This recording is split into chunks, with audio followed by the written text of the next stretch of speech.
you start to dive into the Seahawks, how many similarities, or are there a lot of similarities from what you faced last year with the Ravens?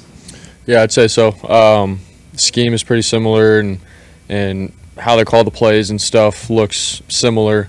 Obviously, the personnel and everything is different, and so we just got to know, obviously which guys to look out for in certain situations. But yeah, the scheme is very similar. How do you look back on that game against the Ravens? This didn't go the way you wanted it to. So how do you just look back on that game? Yeah, I mean, we've watched it a bunch just in terms of like what we're trying to do, what their scheme was against our offense and our scheme, and so watching it, obviously, I'm watching how the game went and the decisions that I made and stuff, and obviously like learning from it. But more than anything, just when I do get in those situations again, like handling everything in the right way in terms of getting to my answer and taking what the defense gives me and those kinds of things. So it's been really good watching, but at the same time, like I said, we're playing a whole new personnel in the Seahawks, and so should be a little bit different in that regard, just playing different players. But when it comes to scheme versus scheme, it was good to watch the game last year against Baltimore, and so it was good.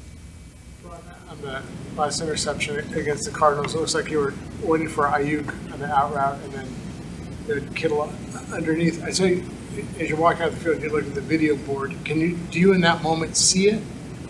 It looked like obviously you weren't thrilled and kind of grimaced. When you look at the video board, do you see like, oh, crap? Yeah, I mean, I got hit, and so I'm like, all right, how did that happen with our protection that we had on and stuff?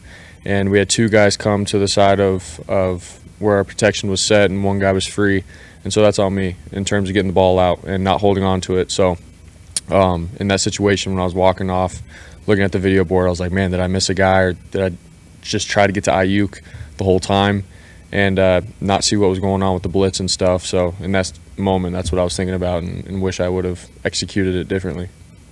The stats suggest that you're holding onto the ball longer than any other quarterback, and obviously your scrambles are producing that number. But does it feel different than 22 and 23 as far as just snap to release time for you?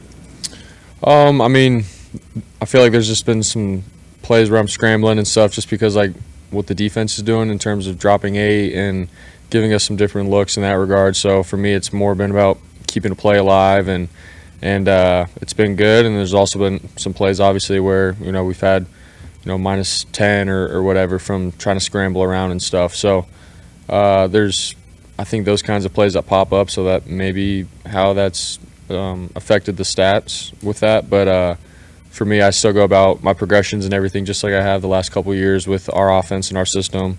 I'm not going into a game going, all right, I'm going to hold on to the ball longer here and try to make something happen. It's how can I be efficient, help out the O-line, get the ball out of my hands, and do my job. So, but the teams that we've played, the schemes that we've played, I guess they've done some of that where they're dropping more back in the zone and making me go through my progression, and turns out I'm holding on to the ball. So it's that, Brock, your play action is down this year from what's been in the past. Is that a function of that? When teams are dropping more, you don't want to turn your back because you need that extra time to go through progressions, or what do you kind of attribute that to? I don't know if that's the case. I would say, you got to be running the ball really, really well and then setting up certain plays and stuff. And where we're at, I think we're running the ball really well, but I think within schemes and trying to win with certain plays drawn up, for us it's just been drop back plays, and we trust in the guys to just be able to drop back and allow me to go through a progression and rip it to them. So we're not going into a game saying they're going to drop back a lot, so we're going to stay away from the play action pass. We still have plays dialed up in the play action world,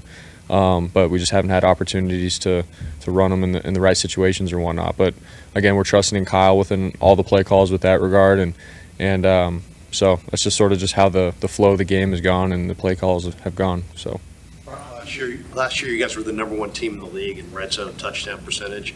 This year it's been more of a struggle. What does the film show? How would you evaluate what you guys have done in the red zone? Yeah, I think we've had some opportunities, and I think that's an area for me to be better for sure. Trust the plays, trust the concepts, trust my guys, and being willing to go down there and rip it. I mean, like I said when I talked to you guys last time after the game, the windows get tighter and the timing of it is quicker and faster. So for me, it's about getting back into a rhythm down there and giving my guys a chance. So that's probably the biggest thing that I've seen on film. After the game, you and Nick Bosa both said that you need to get back to complimentary football. What does that mean to you? Yeah, man, it's a team sport. So for 4 quarters, when the defense gets a stop for us as an offense, it's like, all right, let's pick it up and go put points on the board, and vice versa. When we're rolling, defense get a stop, special teams do their thing. That's complimentary football. That's how you win in this league. And if defense is getting all these stops and the offense is cold, I mean, it's pretty obvious to everybody that it's going to be tough to get into a rhythm and pull away from a team, and then you allow a team to stay in the game and those kinds of things. But the last couple of years when we've won pretty well, it's been about complimentary football. Defense gets stops and turnovers, offense puts up points on the board, and we pull away. So we both believe in that, and everyone here knows that's the truth.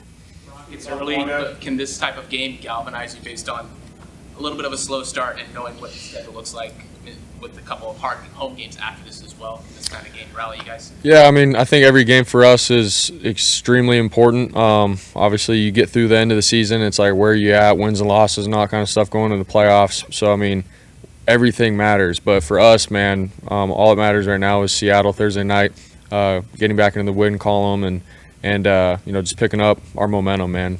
I think the season is so much about momentum and obviously staying healthy and getting ready for the next game. But for us, man, it's one game at a time. We're not looking too far ahead in the future, and whoever we get up on our schedule for the next game, that's who we got. But we're not looking too far into it, and we just got to win. Your scrambling and extending plays has largely been positive this season. A couple sweet little ankle-breaking moves, early on Sunday. But when you do have the one, where you run around for 10 seconds and get sacked, is it a reminder of like, oh gosh, maybe I can go too far with this? Or is it just like, okay, if I do this, 12 times and I get sacked once, that's just the way it goes? Yeah, I mean, I think it depends on the situation that we're in within the game, and being smart with the ball, putting my team and my offense in the best situation possible. If I can make something happen with my legs and move the chains or get a positive gain, great, let's go. But at the same time, knowing that, that's not going to be the case every time I'm scrambling around like it's backyard football. Like I got to be smart, make a couple guys miss, maybe throw the ball away, being willing to play with third and manageable rather than, trying to make up for it after a 10-yard loss with a crazy scramble. So it definitely depends on the situation, but also knowing that I have confidence and belief in my legs as well to make some plays in the right scenario. So fine balance. Your confidence level, now you've gone in there twice, once with broken ribs and then last year on Thanksgiving night, that you're able to go in that environment and come out with a win. How does that help you comfort and confidence-wise without, obviously it's not the major emphasis? Yeah, I mean, for us, it's sort of just a good reminder of you're going into a hostile environment where they're going to be on you every time we step out onto the field. Got a great defense, great players that we're going against, and a great team. And so every chance and opportunity you get, man, you got to be on top of it. And if you can and execute and play team football, some good things can come from it. And it feels good when you're able to walk out knowing that you guys did your job really well. And so obviously we've learned that as a team the last couple of years, but this is a new year. It's a new team for both sides. And just got to go in and execute and be dialed in every moment. So, yep. Thanks, guys.